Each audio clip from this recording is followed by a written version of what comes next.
all. Welcome to the Brownsville Rec Center. You guys are from what school? Mott Hall Bridges Academy. That's a nice sequence. Say that again.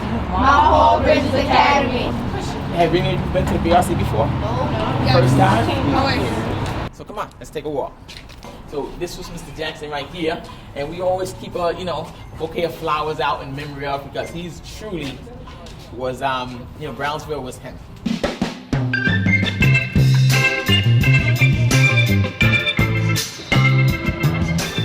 Generation after generation, Jocko seen things throughout Brownsville, and he had his own vision.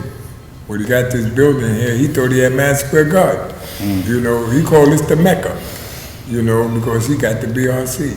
And the BRC they were having a lot of problems. They wanted to close it down. They used to have a lot of fights and stuff. And once he came into the Brownsville Rec Center, it seemed like it changed overnight. The Brownsville Rec Center was not running to its fullest, potential. So Greg, he says, every room in this center has to be a cause. It has to be a reason for each room to operate. If you have rooms or you have kids running through the building, it's your fault for not having programs that's going to attract them to those different areas. And this is a booth, and it has, that's actually, you can go in there, you come around this side if anybody wants to step in there. But that's the soundproof booth. I'm not doing this. No, I'm not doing this chest. Started from the bottom, now we're here. Started from the bottom, now my whole team here. Started from the bottom, now we're here. Yeah. Started from the bottom, now our whole team here. Yeah. Started from the bottom, now we're here.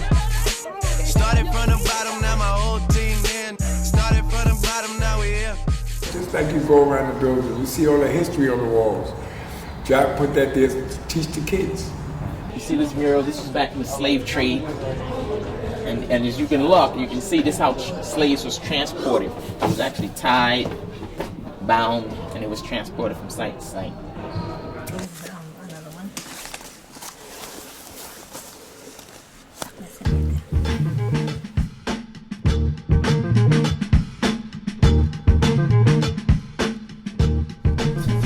And this is A World Be Free, and him playing this when they were playing at Guilford College.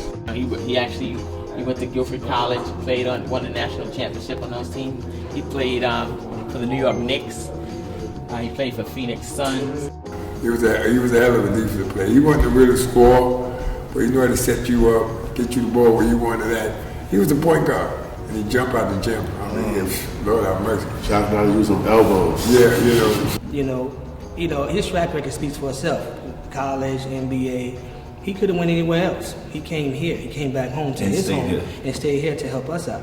He could have went and bought a big house in Long Island and said, "Oh, I don't want to mess with you. I don't want to be here no more."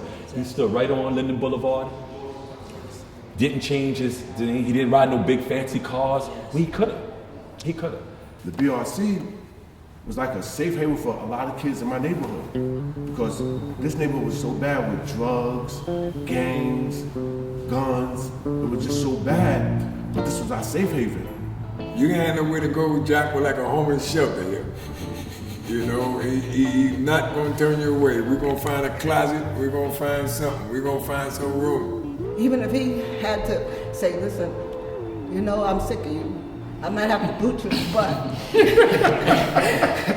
But I'm gonna give you a chance. I'm gonna give you another chance, I was one of the knuckleheads out of the group. But Mr. Jackson never, ever turned his back on me, When I came home, it was like, did you have enough now? I was incarcerated. Did you have enough now? You better get on with your life, live life like you're supposed to. I've been living in Brownsville for 40 years, and I would have never escaped all this harsh and all this crime, and I don't even have a record because of him. I can really contribute that to him. If he didn't come into my life, I don't think I'd be the man who I am today. I don't think I'd be that husband, that father. I don't think my kids would be the way they are today. Mr. Jackson had a basketball team when he was he was 14 years old. Yeah, he always had teams. That was a way of, he always kept kids interested and focused. If you're an athlete, you're sort of like focused and know what you want to do. You go from point A to point B. After school, you're going to practice, you're doing certain things. So it was very important for him to always have a team. The name of his team was the Jokers. So he said, we want to get in this tournament. And they said, okay, you don't have any uniforms. He said, we don't have any uniforms. So they said, okay, we're gonna give you these shirts. They threw him some shirts. He says, this shirts say the Jets. We're not the Jets. We're the Jokers. And Buddy Keaton says, well, you the Jets today, and that's what you're gonna be. I'll tell you a Jet. A Jet is a guy or a person that do something for somebody and never asks for nothing in return. He said, not just because you played basketball. It's once you touch the man's hand and the man has given you that love, you become a Jet. And now it's like, it's the serum he passed from him to us to where we have no choice but to carry that legacy on. Applications. They have a lot of programs for us. Like, for kids to attend to, so kids won't be out on the streets after school. A recording studio for the kids with talents. It's a great place to go to, and it could be really fun and a cool place to just sit back and relax and just play basketball or whatever you want to do. I think it'll stop the violence and the gangs from like just sitting there and doing whatever you want, and they can just come here and have a good time. Do you think a rec center like this is good for the community? Yeah, it is. There should be more of them.